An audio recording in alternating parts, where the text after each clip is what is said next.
Hi, I'm Matt Toth and I'm a security engineer here at StillSecure. Today we're going to be talking about endpoint activity. On the left side of the main Safe Access UI, you can see the endpoint activity link. Let's look at this.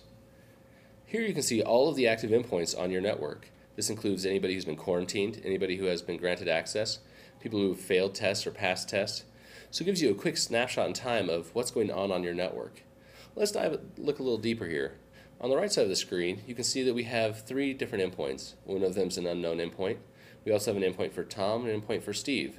Let's look at Steve's laptop real quick. Here you can see all the information that we've collected from Steve's laptop. His NetBIOS name, the IP address, the MAC address, what operating system Steve's running. You also can see here at the bottom the username and domain name for Steve. So maybe somebody else is logging into Steve's account. He'll give you a quick look to see if they are. You can see which tests Steve's failed here. The worms, viruses, and Trojans, and the antivirus test. Let's take a deeper look here at Steve's test results. On the left side of the screen here, you can see that Steve's passed his P2P test, he's passed his personal firewall test, he's passed the services not allowed test. But here we come to the worms, viruses, and Trojans, and he's failed it because he has the W32 SBOT A3 virus on his machine. You can also see the message that Steve would have is to contact his network administrator for assistance in removing it, because I'm pretty sure that Steve doesn't know how to do that himself.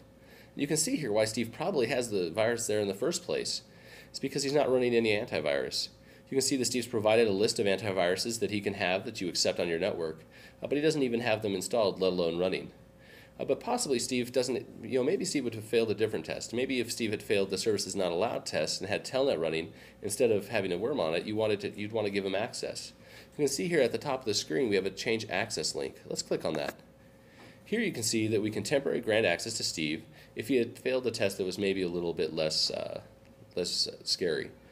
You can give him access for a specific set of time, maybe an hour, maybe 24 minutes, or for a day. You can also give him access for just 5 minutes to get his Telnet service off his machine. You can also say, hey, you know what? Steve's passed all of his tests, but you think he's doing something a little fishy on his network, so you're going to quarantine him real quickly and just go see what he's doing. So you can take him off your network without him even having to fail anything.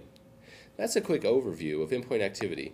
If you have any questions, contact us here at StillSecure. Thanks.